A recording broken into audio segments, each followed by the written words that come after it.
Olá, meus queridos e amados irmãos, Pai seja convosco. Nós vamos à gravação do nosso conteúdo, Introdução ao Evangelho segundo escreveu Marcos. Nós não conseguimos gravar essa aula ao vivo, né? Na verdade, nós gravamos, só que não ficou com áudio. Então, nós estamos gravando para cumprir aí, conforme prometido, e estar entregando o conteúdo além do e-book, também entregando o conteúdo em áudio, uma breve exposição da introdução desse Evangelho. Nós queremos começar trazendo algumas informações interessantes a respeito desse evangelho, ok? Então, olha só, uma das perguntas que geralmente são feitas a respeito desse evangelho é quem era Marcos e se de fato Marcos é o escritor desse evangelho. Há muitos questionamentos a respeito da autoria, mas nós, como cristãos, né, nós acreditamos plenamente que Marcos é o autor desse evangelho. Partindo desse ponto de vista que Marcos é o autor desse evangelho, é importante a gente saber algumas informações a respeito dele. Então, Marcos ele era filho de uma mulher chamada Maria, tinha uma casa em Jerusalém, onde a igreja se reunia, e você pode conferir isso em Atos capítulo 12, verso de número 12. Outra informação importante na Bíblia é que Marcos ele era companheiro de Barnabé e Saulo nas viagens missionárias. Você pode conferir nos relatos bíblicos aqui. E também, segundo Paulo, né, a carta aos Colossenses, no capítulo 4, verso 10, Paulo chega a dizer que Marcos era um colaborador. Então, nós temos aqui informações importantes a respeito de Marcos. Colaborador, certo? Companheiro de viagens missionárias e filho de uma mulher chamada Maria. Para muitos estudiosos da Bíblia, Marcos é aquele jovem relatado no próprio Evangelho que sai envolto de um lençol, certo? Então, para muitos, Marcos é aquele jovem que foge enrolado em um lençol. A Bíblia Sagrada não vai nos fornecer esse detalhe, isso aqui é apenas uma informação extra-bíblica. Em relação à data do Evangelho, esse Evangelho ele foi escrito em Roma, certo? Provavelmente na década de 60 depois de Cristo. E aqui vale a pena eu ressaltar que a data dos evangelhos não são datas fixas. Vai depender da fonte que você usa, você vai encontrar divergências de datas. Então, se tratando, né, de um concurso bíblico, se de repente vier a cair a respeito da data do evangelho, provavelmente vão vir datas, né, espaçadas. Como assim, pastor? Vai ser, por exemplo, qual a data em que Marcos foi escrito? Então vai ter lá, talvez vai ter de 50 a 60 depois de Cristo, ok? Porque muitos estudiosos divergem aí da data exata, ok? Então, nessa fonte aqui, Marcos ele foi escrito por volta do ano 60 depois de Cristo, mas outras datas vão datar 50 ou 55, então provavelmente vai ser de 50 a 60 depois de Cristo. Isso aqui fique bem claro aí, porque vocês podem ver datas divergentes em relação à datação da escrita do Evangelho. Outro ponto que eu quero destacar ainda nessa fala é que dos 4 evangelhos, Marcos ele é o primeiro a ser escrito. Apesar na nossa Bíblia não estar numa ordem cronológica pela data que foram escritos, certo? Mas Marcos ele é o primeiro a ser escrito. Na nossa sequência, ele é o segundo na organização. O Evangelho de Marcos é considerado o mais antigo, eu acabei de falar, né, dos 4 evangélicos canônicos, e foi escrito em grego koiné. Então você tem aqui algumas informações introdutórias a respeito do Evangelho segundo escreveu Marcos. E aí, dando continuidade, nós temos aqui a divisão do conteúdo do Evangelho. E essa divisão ela é importante porque vai te ajudar a entender, vai te ajudar na leitura, e essas informações são importantes aí para o teu conhecimento bíblico e crescimento espiritual. Então, olha só, você já sabe que esse evangelho tem 16 capítulos, aproximadamente 678 versículos.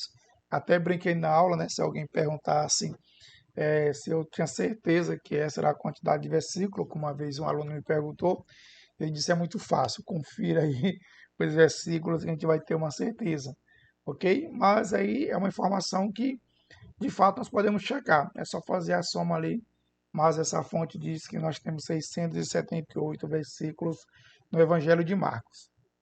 Então vamos lá, vamos à divisão. A divisão são 4. Do capítulo 1, do verso 1 ao 13, nós temos uma introdução do Evangelho. Do capítulo 1, versículo 14, até o capítulo 9, versículo 50, nós temos o ministério de Jesus na Galileia. Então eu fiz questão de situar uma questão geográfica para você entender tudo o que acontece, que está relatado nesse intervalo de capítulos, aconteceu na Galileia. Nós temos também aí, no capítulo 10, né, o ministério de Jesus na Judéia, ok?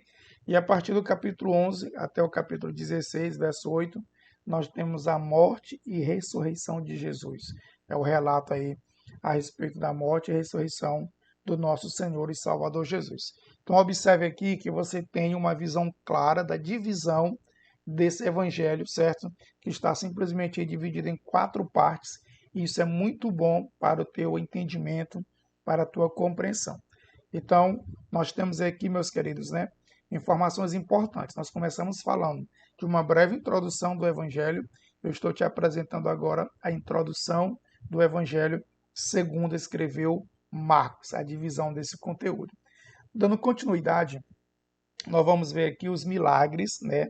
Os milagres que estão relatados nesse Evangelho. Nós temos aqui uma totalidade de 12 milagres registrados aí no Evangelho segundo escreveu Marcos. A cura do endemoniado na sinagoga, a cura da sogra de Pedro, a cura de um leproso, a cura de um paralítico, a cura de um homem com a mão atrofiada, a cura de um surdo, mudo, a cura de um cego em Betsaida, certo? A cura de um menino possuído por um espírito imundo, a cura de Bartimeu, o cego de Jericó. Nós comentamos isso aqui a respeito do cego de Jericó na aula de Mateus, né, do Evangelho segundo escreveu Mateus, a maldição da figueira e também a libertação de um homem possuído por um espírito imundo em Gadara e a libertação da filha de Jário, líder da sinagoga. Também nós comentamos aqui a respeito desse homem que foi liberto de espírito, né, imundo em Gadara, trazendo informações de contexto histórico a respeito dele e também a respeito de Bartimeu. Então nós temos aqui uma relação, ok? Nós temos aqui uma relação de 12 milagres relatados no Evangelho segundo escreveu Marcos. E aí você pode pegar a informação de cada um desses milagres, né? O texto, você pode ler, né? Fazer as suas observações, tirar as suas conclusões. Aqui é só o intuito de mostrar para você a quantidade de milagres registrado nesse evangelho, quais são esses milagres e também com as suas bases bíblicas para vocês conferir, né? Para você poder conferir, certo? E eu recomendo que você faça uma leitura, né? Uma leitura, né, a respeito desses milagres, exatamente para você entender, para ficar claro para você. Então, olha só recapitulando o que foi que nós já apresentamos aqui para você que está assistindo a videoaula. Nós falamos da introdução do Evangelho, segundo escreveu Marcos. Nós falamos também simplesmente da divisão do Evangelho, apresentando para você 4 divisões. E nós falamos agora, estamos concluindo aqui, a respeito dos milagres de Jesus, que são simplesmente 12 relatados nesse Evangelho, no Evangelho segundo escreveu Marcos. E a recomendação é que você possa estar conferindo cada uma dessas referências, tá bom? Dessas informações, porque elas são muito importantes e também servirão aí de auxílio, de ajuda e de compreensão, certo? Para o teu entendimento do estudo desse evangelho. Só lembrando que no e-book, né, além de citar esses milagres, a gente faz um breve resumo de cada um deles, assim como fizemos um breve resumo ali também de cada divisão do evangelho, ok? Então essa primeira parte aqui da aula, eu vou deixar sempre aqui a cada 10 minutos, cortando a aula para ficar melhor, para não ficar muito extenso, para você assistir aí, né, por parte. Então, nessa primeira parte aqui, nós abordamos 3 pontos importantes a respeito desse e-book, né, e também do que nós pontuamos aí na aula ao vivo que vocês participaram, tá bom?